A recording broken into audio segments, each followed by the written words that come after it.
Good morning, church. The scripture today is taken from Revelation chapter 21, verses 1 to 8. Then I saw a new heaven and a new earth. For the first heaven and first earth had passed away, and the sea was no more. And I saw the holy city, New Jerusalem, coming down out of heaven from God, prepared as a bride adorned for her husband. And I heard a loud voice from the throne saying, "Behold, the dwelling place of God is with man. He will dwell with them, and they will be his people, and God himself will be with them as their God. He will wipe away every tear from their eyes, and death will be no more. Neither shall there be mourning, nor crying, nor pain anymore, for the former things have passed away." And he who was seated on the throne said, "Behold, I am making all things new." Also he said, "Write this down, for these words are trustworthy and true." And he said to me, "It is done. I am the Alpha and the Omega, the beginning and the end. To the thirsty, I will give from the spring of the water of life without payment. The one who conquers will have this heritage, and I will be his God, and he will be my son. But as for the cowardly, the faithless, the detestable, as for murderers, the sexually immoral, sorcerers, idolaters, and all liars, their portion will be in the lake that burns with fire and sulfur, which is the second death." This is the word of the Lord.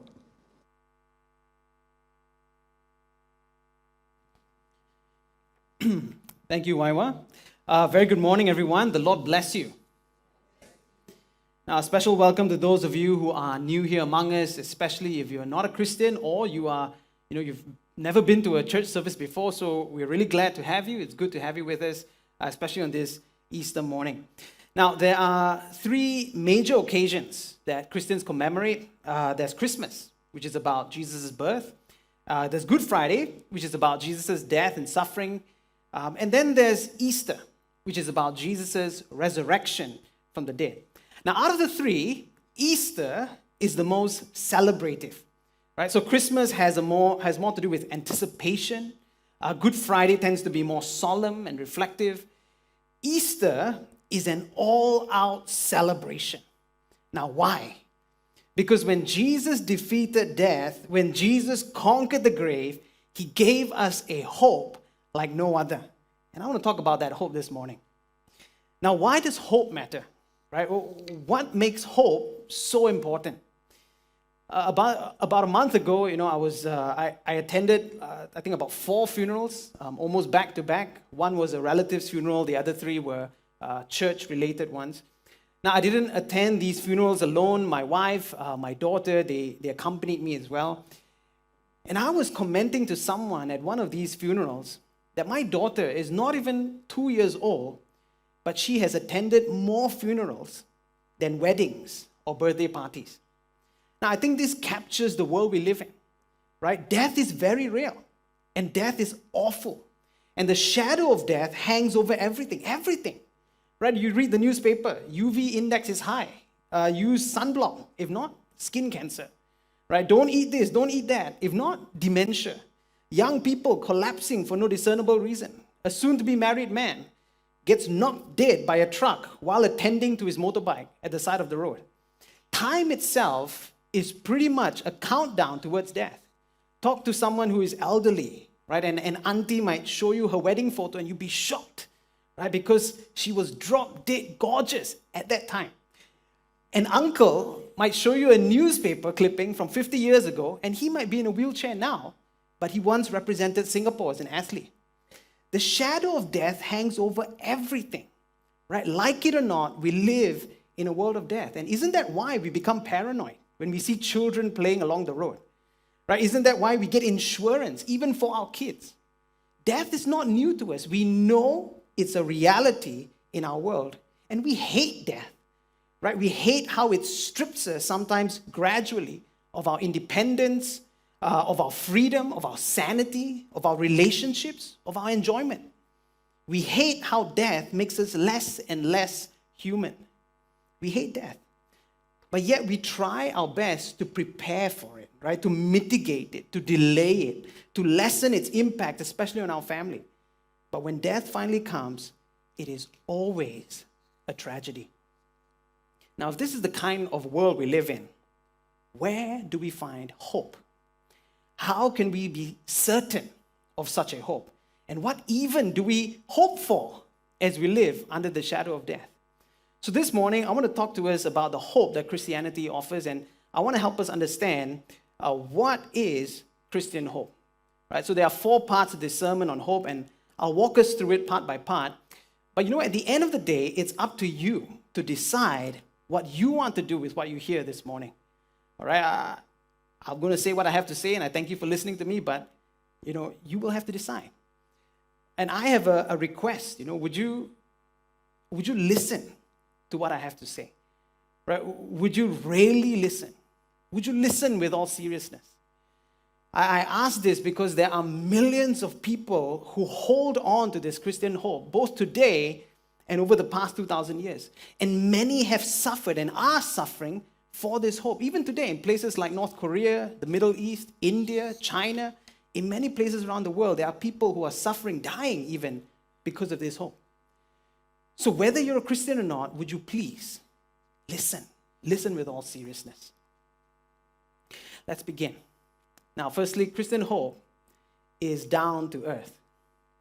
So I recently watched a movie. It's called A Million Miles Away. It's based on a true story. It's a movie about going to space, right? And in the movie, one of the experienced, seasoned astronauts, right? Her name is Kalpana Chawla, or Casey.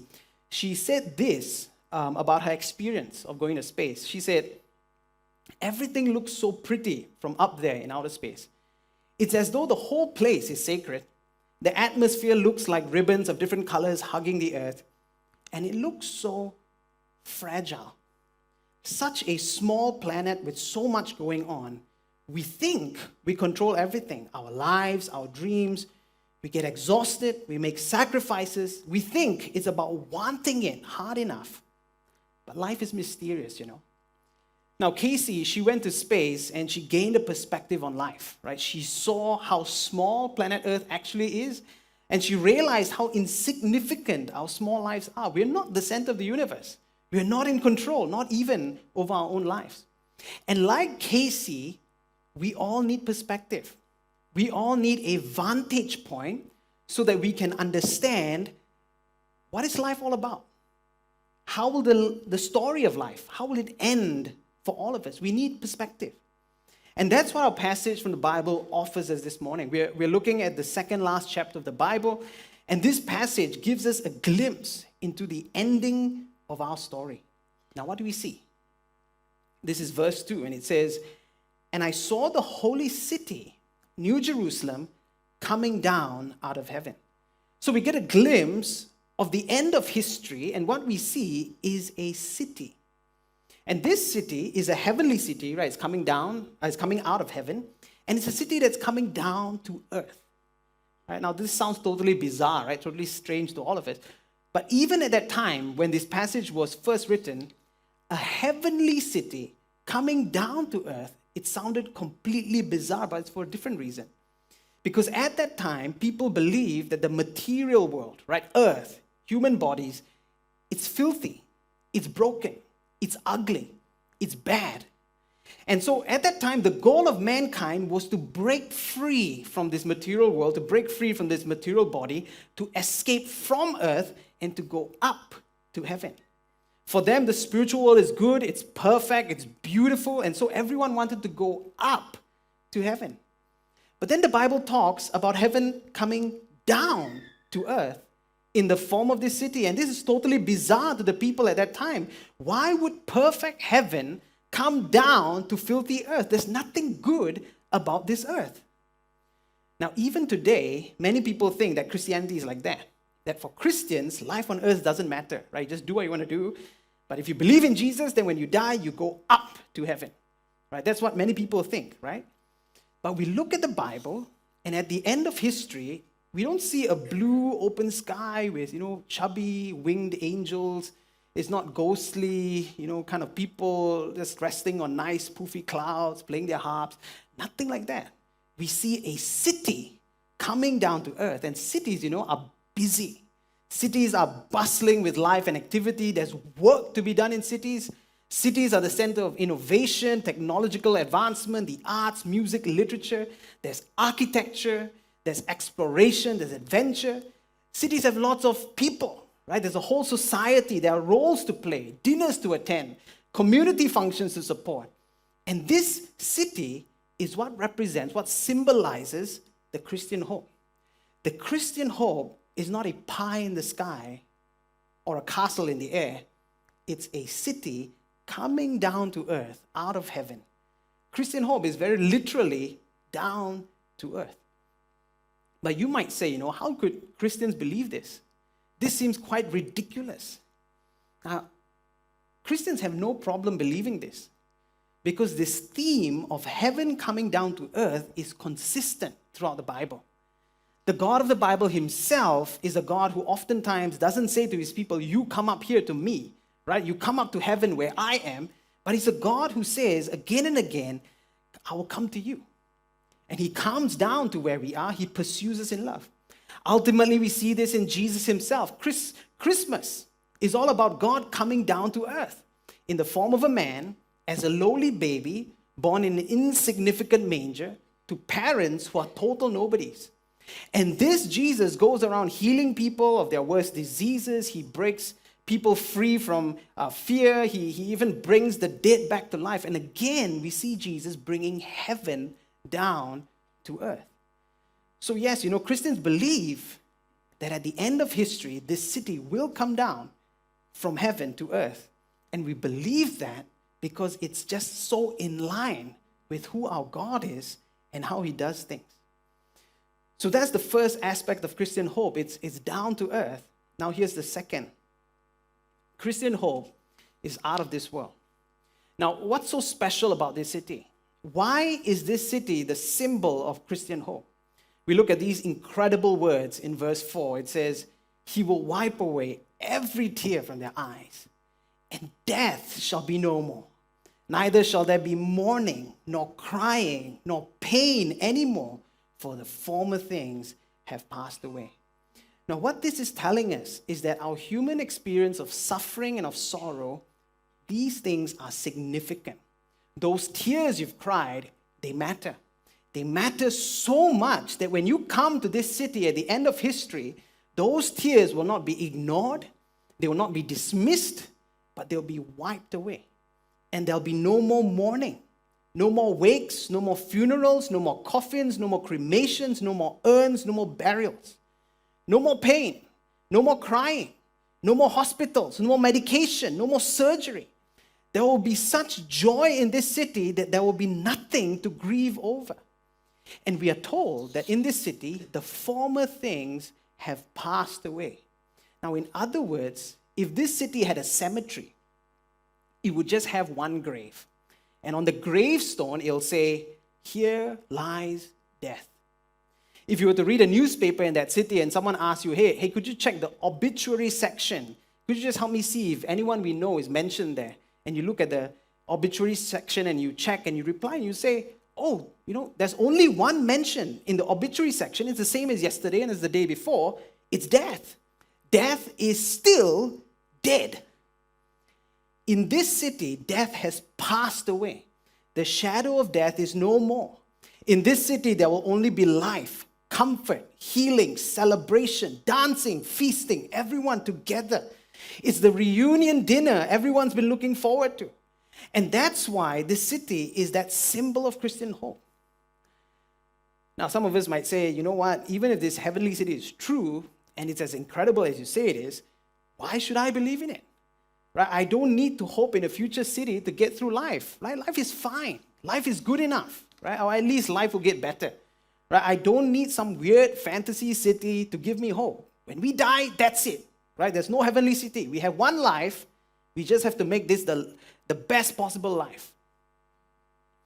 2 weeks ago, an article came out in the news that Singapore is the happiest city in Asia, not just for the first time, but for the second year running. So you can imagine there was this massive data collection from different countries around the world, and the conclusion was that Singapore, not Japan, not South Korea, is the happiest city in Asia. And what this means is that if you're living for the here and now, then this is as good as it gets. Life in Singapore is as good as it gets. This is heaven on earth. It's not too bad, right? I mean, Singapore is clean, it's efficient, there's good healthcare, we have world-class opportunities, it's safe. Once in a while, an athlete of ours will win the Olympic gold medal. Once in a while, we get Taylor Swift concerts. Singapore's not bad, right? And at least many people outside Singapore, they seem to think so. So this is it, right? Singapore, this is your heavenly city. This is your heaven on earth. So then, as citizens of this city, you must be full of hope, right? Not quite. Because even in Singapore, even in the news each day, we have another murder, we have another child abuse, we have another death at a construction site, we have another traffic accident, we have more divorces, more inequality, more suicides. People in Singapore are still miserable. We are worried. We're worried about money. We're worried about the cost of living. We're worried for our children. We're worried for our aging parents. And everywhere, there's just so much stress. As Singaporeans, we're not really concerned about hope. We're just trying to cope, right? We're not thinking about the future because we're so caught up in the present. But this is as good as it gets, guys. We're living in the happiest city in Asia. But we're still not happy. We're far from happy. This is supposed to be heaven on earth, but we still want more. Right? We're discontented, we're dissatisfied, we complain. Singapore may be as good as it gets, but it's still not good enough. So what do? C.S. Lewis, the author of the Chronicles of Narnia, he has this piece of wisdom that he offers this. He says, creatures are not born with desires unless satisfaction for those desires exists. A baby feels hunger, well, there's such a thing as food. A duckling wants to swim, well, there's such a thing as water. Men feel sexual desire, well, there is such a thing as sex. If I find in myself a desire which no experience in this world can satisfy, the most probable explanation is that I was made for another world. If the best Singapore has to offer is still not satisfying, then maybe you and I were made for another city that is yet to come. Maybe that's where our longings are pointing us to. Now, our passage this morning tells us that this city to come is a holy city. Right? What does this word holy mean? Now, being holy is not first about being pure or perfect. Being holy is about being unique. It's about being one of a kind. And so when we are told that this is a holy city, what it means is that there is no city like it. This is a city you've never seen. It's like you could not imagine. This city is out of this world. And it's not because the city is magical or anything like that. This is what verse 3 tells us from our passage today. It says, behold, the dwelling place of God is with man. God will dwell with them, and they will be God's people, and God himself will be with them as their God. What's special about this city is that God himself has come down to dwell on the earth with people like you and me in this city. God is the highlight. He's the key attraction of this city because we will see him with our eyes, and our hair will stand on end as we behold his electrifying beauty. And if we look at verse 4, it's not that our tears magically get wiped away. It is God himself who wipes away every tear from our eyes. He is the reason why there's no mourning, no pain, no sorrow, no anxiety, no panic attacks, no depression, no cancer, no Alzheimer's, no death. Because God is a God of life. And we will have him at the end of history when we come to that city. Last Sunday, we sang a song, and there were two lines that beautifully captured what I've been talking about. Right? It says, we look for a city that hands have not raised. We long for a country that sin has not stained. Now, this is the out-of-this-world hope that Christians have. And no wonder Christians can make peace with a world that is constantly letting us down. No wonder Christians can give up a comfortable life of luxury in Singapore to devote themselves to some third world village to serve the less fortunate. No wonder Christians continue to be Christians even in places where it's illegal, where it's not allowed, where your family will disown you for your faith, where you'll be thrown into jail, even executed. Because their hope is in a city that is to come, a city not raised by human hands, a country not stained with any ugliness or imperfection of sin. It's a hope that's out of this world. Now, how can we be sure that this hope is true? How can we find the courage to believe in this holy, one-of-a-kind city? How can we be certain of this hope? Now we come to the third part. Christian hope, it's beyond just hoping. Now, if you think about it, hope is not standard, right? There are many kinds of hope.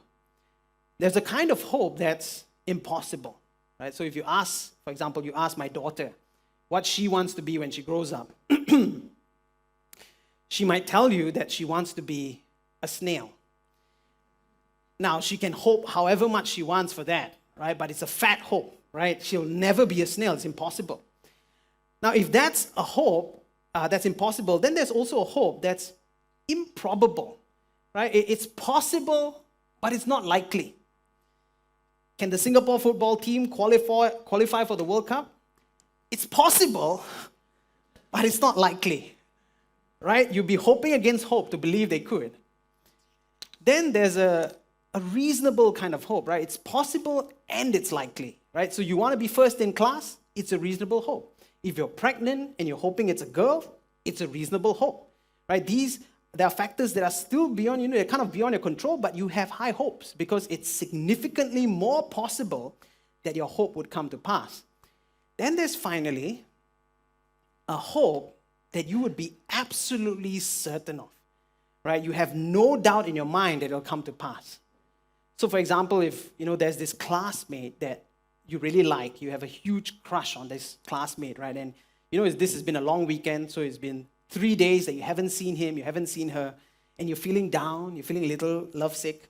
But, good news, school returns tomorrow, yay. And you tell yourself, I can't wait to see this classmate again tomorrow. Hang in there. I'm going to see that person. Hang in there. Or if let's say you're dying at work, you have all these expectations, you have deadlines, you're borderline going mad, but you're going for an overseas holiday next week, the tickets are bought, everything is settled, you're going to go. And you tell yourself, just a little bit longer, right? Just hang in there, almost there. Now, of course, there are still factors beyond your control, but to your mind, these things are certain. They are unchanging. You cling to these things. They give you hope to get through the worst times. And people, that's what Christian hope is like. It's a certain hope. Another passage in the Bible, it puts it like this. Let us acknowledge the Lord. Let us press on to acknowledge him as surely as the sun rises, he will appear. He will come to us like the winter rains, like the spring rains that water the earth. Christian hope is like hoping that the sun will rise tomorrow. Christian hope is like hoping that the monsoon season will come and will eventually drive away this crazy heat outside. This heavenly city will come. That final day in history will arrive. We will see God face to face. Our tears will be wiped away. Death will be no more. Fear will become a thing of the past. Christian hope is not an impossible hope. It's not a fantasy. Christian hope is not a maybe it'll happen, maybe it won't happen, kind of improbable hope. Christian hope is also not just a reasonable hope that it's likely but it's not guaranteed. Christian hope is certain. And that's the kind of hope offered to us in our passage today. Verse 5 tells us this. And this is God speaking. Behold, right? That means look up, listen up, pay attention. Behold, I am making all things new. And also God said, write this down, for these words are trustworthy and true. And God said to me, it is done. I am the the Alpha and the Omega, the beginning and the end. Now, you know what God is doing here? God is swearing upon himself. God is guaranteeing this hope by putting his own reputation on the line. You know, sometimes when you're sure of something, but you're not 100% sure, you know the kind of things you say, right? You would say, okay, this is what it is, this is how it is, but don't mention my name, right? Don't say I say one, okay? Right? You didn't hear it from me. But God here, he says, write this down. Quote me. Put it in writing. God is absolutely confident in the hope that he is offering us.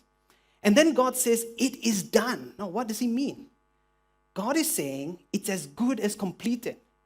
Yes, this heavenly city, it hasn't come yet, it hasn't arrived yet, but just as we can still be sure of the sun rising tomorrow, even though we haven't seen it yet, we can be certain that this Christian hope is as good as accomplished.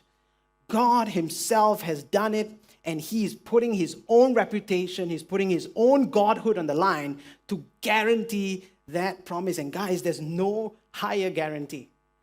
You know, sometimes when we make a guarantee, there are some promises that are so important that we are tempted to say things like, I swear this on my child's life, or swear this on my mother's grave, or whatever. You know, the idea is that you are so sure that you will deliver on your promise that you are willing to put on the line the things that are dearest to you, that are most sacred to you. And that's what God is doing. There is nothing more dear to him, more sacred to him than his glory, than he being true to himself. And he has placed all of that on the line. People, Christian hope is beyond just hoping. It's certain. It is as sure as the sun will rise. Now, question. Is this hope really for you? Are you someone who is qualified to enjoy such a hope? We come to the fourth part. Christian hope is for everyone, but not just anyone. The reason this heavenly city comes down to earth is because it's a city that's meant for everyone. It's meant for all kinds of people. But then we come to verse 8, and we realize that this city is not just for anyone. Now, this is God speaking, and he says, but as for the cowardly, the faithless, the detestable, as for murderers, the sexually immoral, sorcerers, idolaters, and all liars, their portion will be in the lake that burns with fire and sulfur, which is the second death. Now, this verse talks about hell, right? The lake that burns with fire, the second death. And this verse lists a whole bunch of people who will not only be excluded from this heavenly city, but who will also be cast into hell. And of course, this verse is very upsetting. Right? It's highly offensive. And it should be. Hell is awful. And the thought of people going to hell, it should be tremendously upsetting. But let's take a step back. Let's talk about this city for a bit. Now, if you're really serious about this city being perfect, about the city being pristine, being peaceful, you want this city to really be out of this world, then you realize that you can't just accept anybody into this city. Right? I mean, if this is to be a city of life, then we certainly can't have murderers. Right? These are people who do not value life, who see people as just problems or obstacles. These are people who are quick to anger, who hold to grudges, who refuse to forgive. Similarly, we can't have the sexually immoral, people who see men and women as just objects for their sick sexual fantasies, people who do not really respect other people but use them to satisfy their sexual cravings. If we want a city that's civilized and noble, then the detestable or the obscene are out. We can't have people who just give in to every disgusting whim and fancy. We surely don't want cowards, right? People who are kiasi, they're afraid to die. Their highest priority is their own lives, their own interests. Similarly, we don't want the faithless, people who are loyal only to themselves, who place their own interests above everyone else's. Now, you see, cowards and faithless people, they are undependable. To protect their own interests, they will let the city burn. Now, we especially can't have liars in this city. People who never mean what they say, who never say what they mean. These are people who don't keep their promises, not to their spouses, not to their families, not at work, not to the government. And similarly, we can't have sorcerers, right? These are people who are so manipulative that they will go to the extent of using black magic or invoking the power of demons to get what they want. And if we want this city to flourish, we want this city to last for a long time, the citizens of this city, they need to agree on the fundamental questions about life. Questions like who's in charge? What's right? What's wrong? Who gets to decide? And what it tells us that we can't have idolaters. We can't have people who worship other gods. Because with different gods come different values, even if your God is yourself. And when these values clash, the city will become divided. Now, these are the groups of people that were mentioned earlier in verse 8. And if we think carefully, we would realize that for a glorious, harmonious city to flourish, you just can't include such people. The city will fall apart. And what God says is that these people belong outside the city. They belong in this fiery lake that we know as hell. Now, sometimes people say Christians believe that people go to hell for not believing in Jesus, and that's just not true. As we saw earlier, people go to hell because of the kind of people that they are. It's something you deserve. In other words, if you live a perfect life and there's no part of you that's even a little twisted, then you don't need Jesus, right? You will make it into this wonderful city. You qualify. You're good enough, right? You don't have to worry about hell because perfect people belong to the perfect city. But if there is something, or imagine many things, that is wrong with you, then I'm sorry, but this city, this hope, is not for you. Now, how do you feel as you hear me say that? Do you feel angry? Do you feel like this is totally unfair, that it's unreasonable, that it feels unnecessarily rigid and extreme? Is there perhaps a part of you that feels fed up, that says, well, who cares about this city? If this city is going to be so exclusive, then count me out, right? Forget about it. Forget about this hope. Right? I'll just make do with my own coping mechanisms, even if it means that I become an angrier person, even if it means I become more and more of a pervert, even if it means I grow all the more as a self-serving coward or a manipulative liar. Now, if this is perhaps how you feel, maybe deep down inside, you know that you don't qualify for this perfect city, that you have no right to enjoy such a hope. Now, if that's you, I want to tell you that you're not alone. I too am totally unqualified. In fact, the older I get, the more unqualified I feel, because there's just so much in my heart that is rotten and wrong. I too have no right to be part of that perfect city. You put me there, and I will ruin that city because I'm selfish.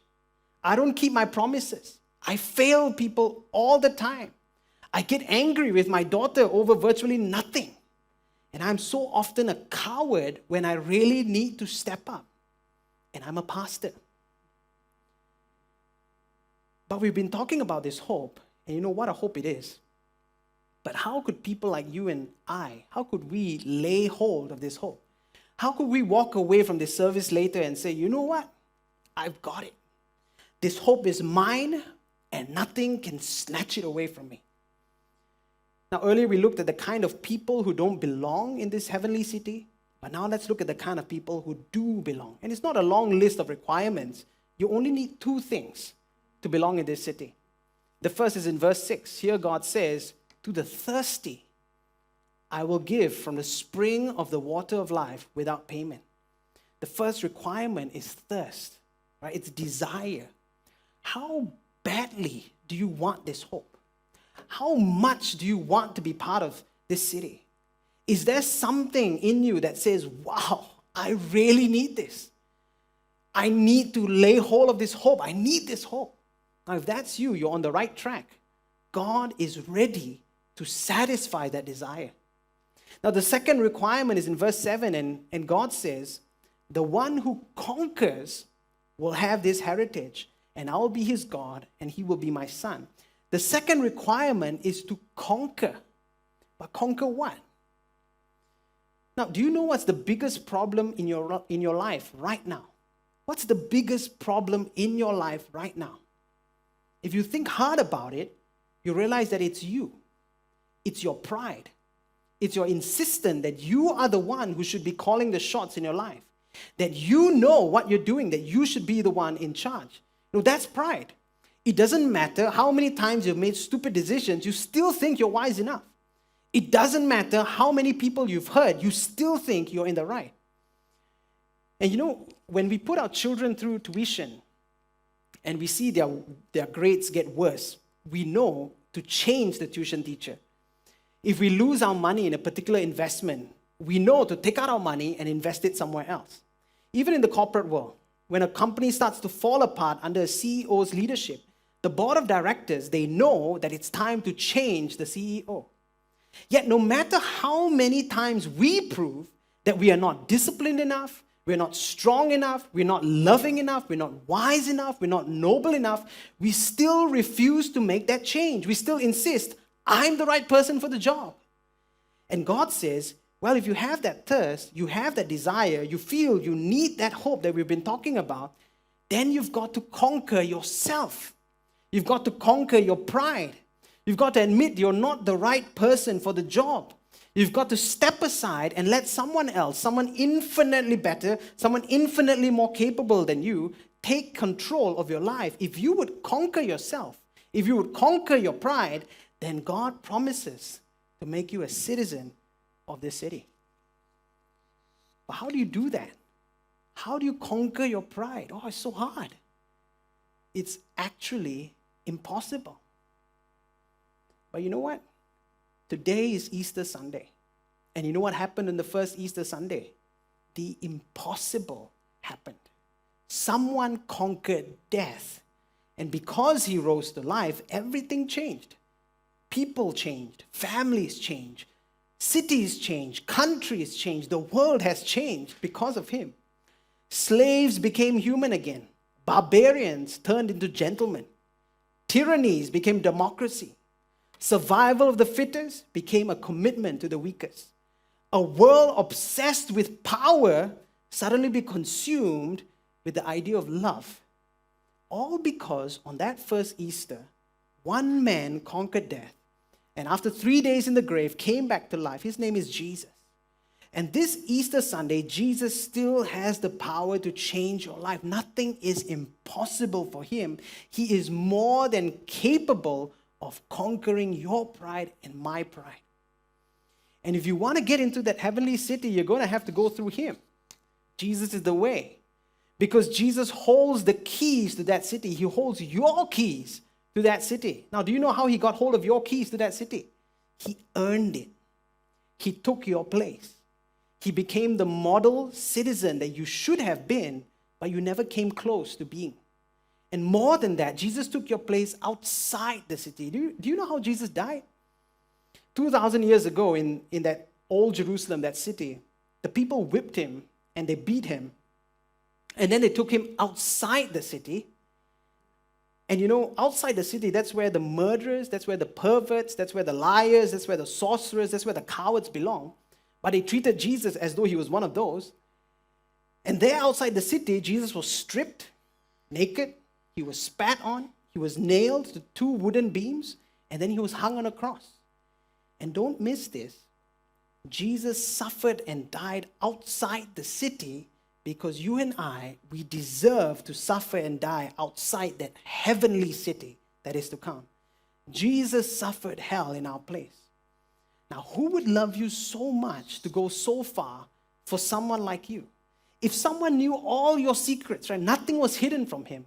And someone knew how murderous, how perverted, how twisted you are in your thoughts, in your heart of hearts, who would go this far for you?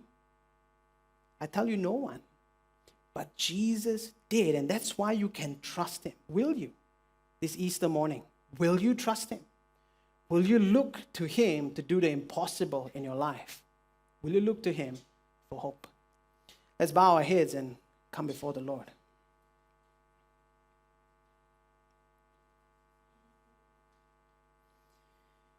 People, all of us need this hope. There's not one of us who is ready to face the shadow of death on our own. There's not one of us who wants to be left outside this city when history comes to an end. We need Jesus. We need him to do the impossible because we can't. We need his keys to the city because on our own, we don't qualify. Nobody does. Who else loves us like Jesus does? Who else is trustworthy like Jesus is? So you may be a Christian here. You may already be a Christian, but you've lost sight of this hope. You've been trying to cope, to just cope in your own way, and you've been doing life alone. Brothers, sisters, God is calling you. Enough is enough. You tried things your way. It's not working. Come back to Him. Find a fresh thirst. Give up on just trying to make it through, trying to just survive. Find courage again. Become ambitious again. Make it your goal to conquer your pride, to conquer yourself. Jesus made the impossible a reality. You want a new life? You've got it. Come to Jesus. There are others of you here who are not Christian, and you may not be the religious type. You may not, you don't even believe in God, but you need hope. And something is clicking for you this morning. Something is making sense for you, and you want to know more about this hope. Friends, if that is you and you want to know more about this hope, you want to know more about this Jesus, you want to know about what God says about you, if that is you, and you feel like you want to do something about it, from where you are, with every eyes closed, would you simply raise your hand? See your hand. Now, raising your hand doesn't make you a Christian in any way, but maybe you just want to say that if God is real, and if this hope is for real, you don't want to remain ignorant, right? You want to know more about God. You want to know more about this hope. Would you raise your hand? I want to pray for you. I see your hand. Is there anyone else? Thank you, Lord. Let's pray. Our Father, we thank you. We thank you so much for Jesus. Thank you for the hope that you offer to us, even though we are so undeserving. Lord, we want to respond to that hope afresh. Even as Christians, Lord, we have chosen to ignore this hope. We instead have been just trying to find other ways to just cope on our own. Lord, help us to stand afresh on this hope once more. That even as Jesus died and was raised to life, that we too might walk in that newness of life, not just breezing through life, not just having a comfortable life, but emerging from our lives as conquerors, Lord. Lord, I pray for our friends who are here and they may not be Christians. Lord, they may not know you, they may not know what you did, but Lord, you know them. You gave Jesus for them. Would you show them who you are? Would you show them who this Jesus is? Blow their minds away as you reveal to them what Jesus did for them those 2,000 years ago. Help them experience this hope that only you can give. And Father, we talked about Singapore just now. Lord, would you bless Singapore, Lord? Lord, we are the happiest city in Asia, but we don't feel like it, Lord. Lord, you know what people are going through beneath the busyness, beneath, Lord, the wealth, beneath the blessings of peace and stability. But Lord, would you bring a true hope, Lord, a true joy into this land? Lord, we pray all this in Jesus' name. And all of God's people say,